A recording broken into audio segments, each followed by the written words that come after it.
अभी एक फैशन हो गया है, आम्बेडकर आम्बेडकर आम्बेडकर आम्बेडकर आम्बेडकर आम्बेडकर। इतना नाम अगर भगवान का लेते तो 7 जन्मों तक स्वर्ग मिल जाता।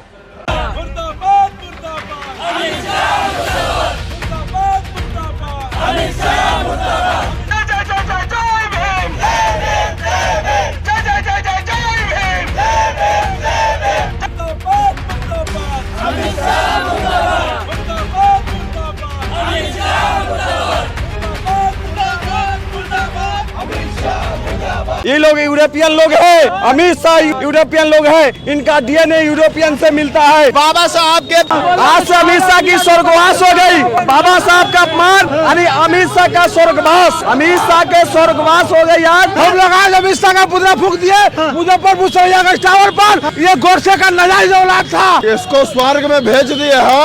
अपने बाप दादा से पूछे कि स्वर्ग में गया है तो उसको भगवान से भेंट शुरू होगा। समय के इंतजार करे, उसका कब्र भी खोद देंगे, कमर भी छीन लेंगे, चाल भी छीन लेंगे। जो बाबा साहब को अपमान करेगा उसका कब्र भी खोद देंगे। जब अमित शाह पागल हो गए और घृणा है उनको बाबा साहब अम्बेडकर। इस ढंग से अगर वो बात करते रहेंगे सारे हिंदुस्तान में आग लगेगी। नमस्कार दोस्तों, आपसे बात करेंगे इस पूरे मामले पर जो गृह मंत्री अमित शाह बयान देकर पैदा कर दिया।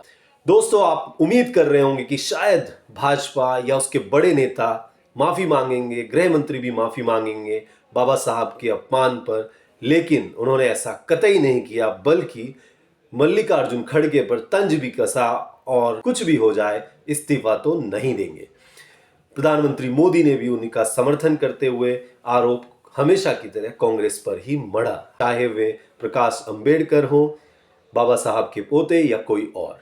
तो दोस्तों, आखिर भाजपा की इसके पीछे पूरी रणनीति क्या है, कैसे वे खुद को इसमें बचाना चाहते हैं। सीधे तौर पर उन्होंने आक्रामक रुख अख्तियार किया। उन्होंने सुबह होते ही अपने सांसदों को भेज दिया और जब कांग्रेस सांसद जय भीम के नारे लगा रहे थे उनके रास्ते में आ गए और कहीं ना कहीं वे झगड़े करने के मूड में दिखे और उन्होंने वैसा ही। तो दोस्तों, खुद ही के सांसदों को उन्होंने धक्का मुक्की में कहीं गिराया तो कहीं चोट खाई और उसका दोष मढ़ दिया राहुल गांधी पर।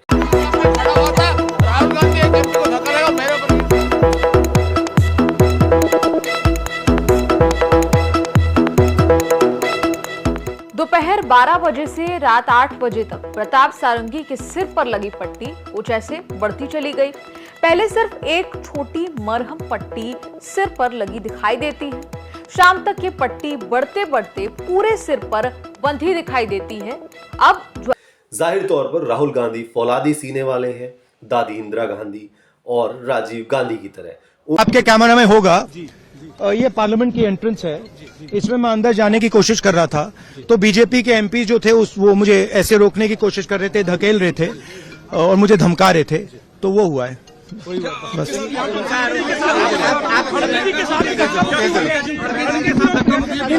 देखिए हाँ किया है मगर ठीक है कोई मतलब धक्का मुक्की से हमें कुछ होता नहीं है। उनके कुंफू और कराटे सब जानते हैं और यही वजह रही होगी कि जब इन्होंने कोशिश की उन्हें धक्का देने की तो चट्टान की तरह खड़े हुए और दिखाया कि ये वही कांग्रेस पार्टी का खून है जिसने अंग्रेजों से लोहा लिया है, तो वे उन लोगों से भी लोहा ले सकते हैं जिन्होंने अंग्रेजों का साथ दिया। आरएसएस, हिंदू महासभा और साधु संतों का जो ऑर्गेनाइजेशन इनका था, बाबा साहब जब जीवित थे तब उन्होंने भी बाबा साहब का विरोध किया है।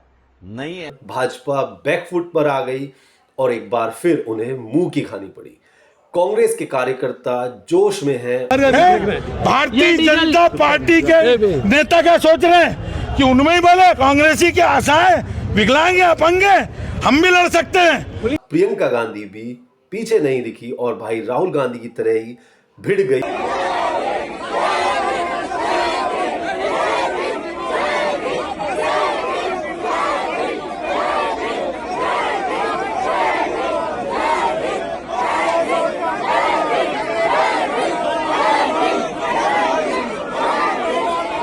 इसके और भी कई पहलू हैं। क्यों भाजपा के लिए घातक साबित हो सकता है उसके भविष्य के लिए, ये बिल्कुल वैसा ही बयान अमित शाह ने दे दिया है जैसा एक समय लाल कृष्ण आडवाणी ने पाकिस्तान जाकर दे दिया था। उन्होंने कहा था कि जिन्ना एक स्वतंत्रता सेनानी थे।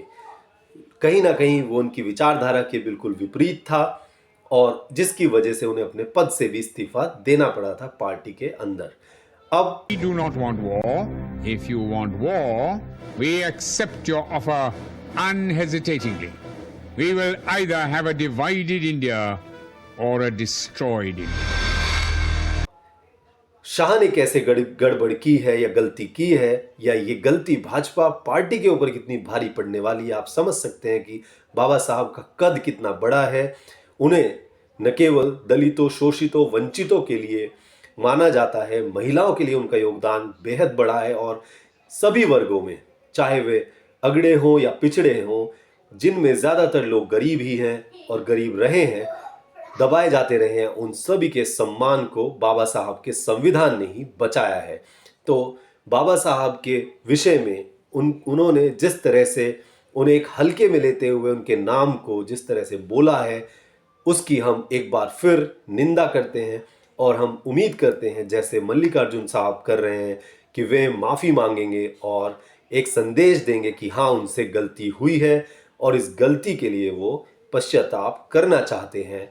और तो ये एक बेहद संजीदा मुद्दा है। उम्मीद करते हैं आप इस पर हमारे इस वीडियो को पसंद करेंगे और हमें कमेंट्स के साथ बताएंगे कि हमारी कोशिश आपको कैसी लगी। धन्यवाद।